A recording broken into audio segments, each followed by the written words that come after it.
This is the Debunking Economics Podcast with Steve Ken and Phil Dobbie. The Archives. Episode 261. The Economics of Scarcity. The mythical optimal allocation of resources is based on scarcity. If there's less money, we'll think harder about how we use it. In fact, if there's less of anything, we'll think harder about how we use it. That's why, supposedly, gold worked as a currency reserve until, of course, we needed more money to fight wars. Then we had to get rid of it. But is fiat money loosening the temptation to focus on what is the best use of resources? Do we need the concept of scarcity? Because otherwise, well, where's the discipline? That's today on the Debunking Economics Podcast with Steve Ken. I'm Phil Dobbie. Welcome back. Now, I have to say, Steve, we have spoken about this before, and one of the concerns that I have about modern monetary theory is that we say money should be created until we have full employment.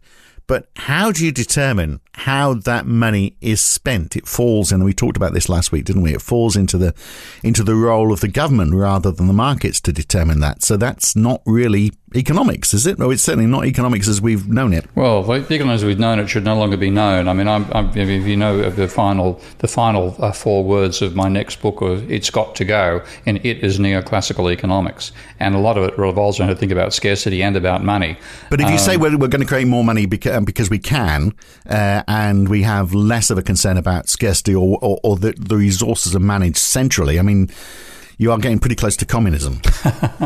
No, because you still have private ownership of means of production, and well, you see, I often, and I've had to do this to think about it sensibly. I had to think about the government as a money creator, independent of it being a creator of physical goods. Okay, so if you think about the government, if the government creates money, that's creating, as MMT says, net financial assets for the private sector. So the government spends it, the so-called debt is all caught up on the government books.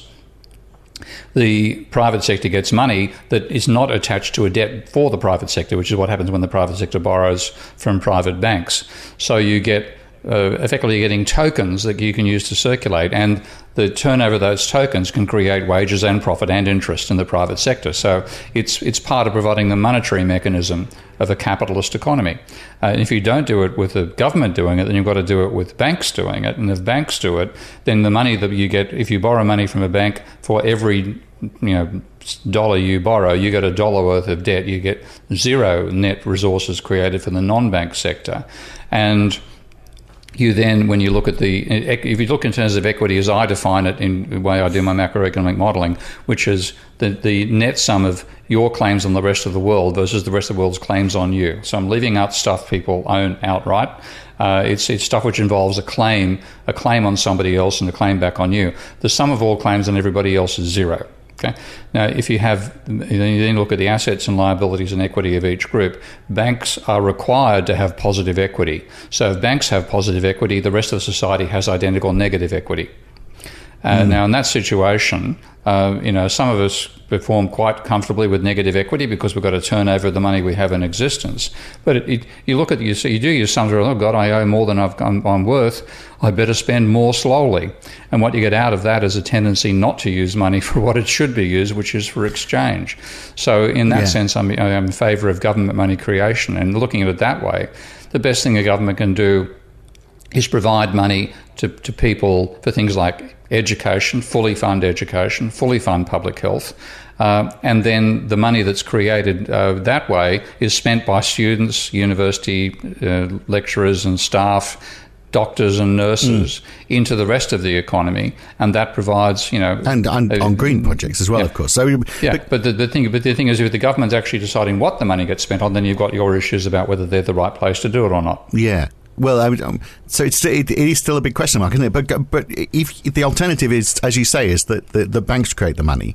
So let's just explore that very quickly, because because the idea is that when banks give you a loan, they are creating money, so that is money pumped into the economy. The problem is, of course, that they want it back again. That's the which is money pulled out of the economy. So so you're actually no better off ultimately, and in the meantime, of course, you've paid interest to the bank as well. So you're actually so you're actually materially worse off at the end of the whole. Well, no, you're better off in one sense. Like, I'll give an example I know all too well, and that is a small business that wants to open up a small business person who's got a block of land on which they want to build storage sheds. Mm-hmm. And if the bank gives them money for the storage sheds, let's say the sheds cost $400,000 to build, then they have a debt of $400,000.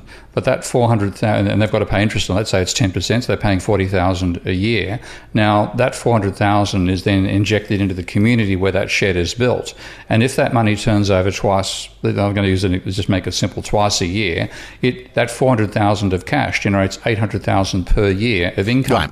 Now, so it's seed money that's adding to the multiplier effect, isn't it? In effect, so the money turns over more than one. In a healthy economy, we don't have one these days, but the money turns over more than once. So it's quite possible to borrow money and start a business and be able to pay your wages to your workers, pay your interest bill, and still have a profit, which is dollars per year, not dollars. So.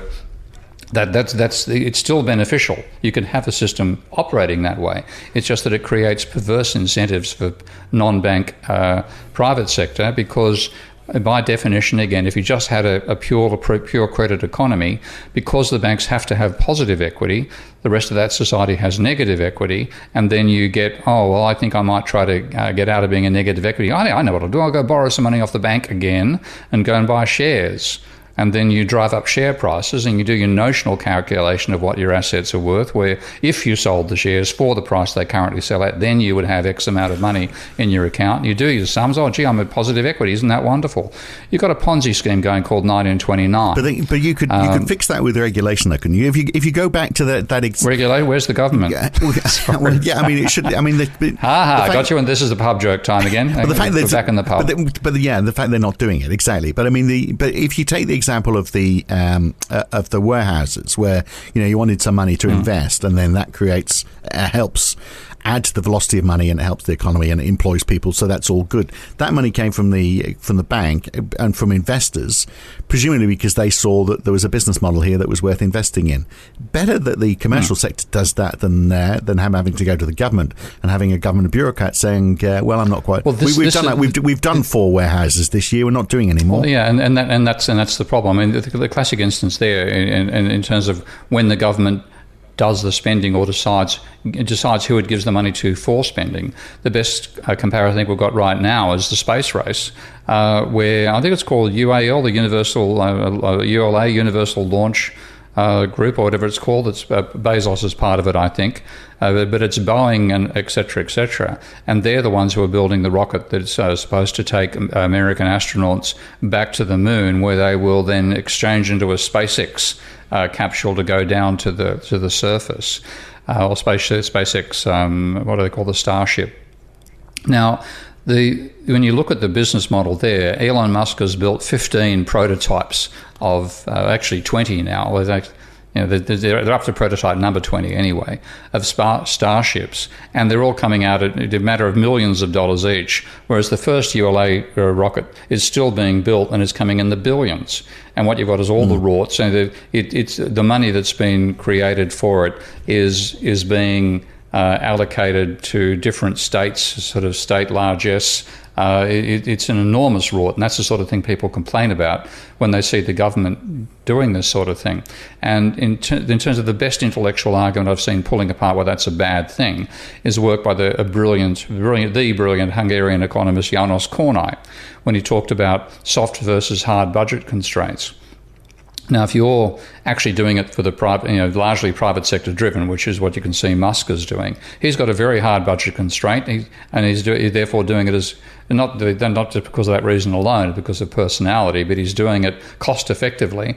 Whereas the amount of money being thrown at the ULA is gigantic and a huge waste of money, and you look at it that way. So that's one of the cases where you'd rather have the government creating the money and and handing it over to the private sector through things like health, education, welfare, where they're not making any decisions about who gets the money. Right. So that is just the beginning of this discussion. There's a lot more to it. If you want to hear it in full, and I think you should, because this is getting to the fundamental of economics, what the fundamental definition is, and we try and attempt at, what the definition of economics really should be, rather than this preoccupation with scarcity and the optimal allocation of resources through this scarcity. If you want to hear it in full, you need to become a supporter of Steve Ken on Patreon. Go to patreon.com/Prof Steve Ken, or you can subscribe at debunkingeconomics.com. Hopefully you'll do that and listen to this in full. And we'll catch you again next week for another one. Thanks for listening.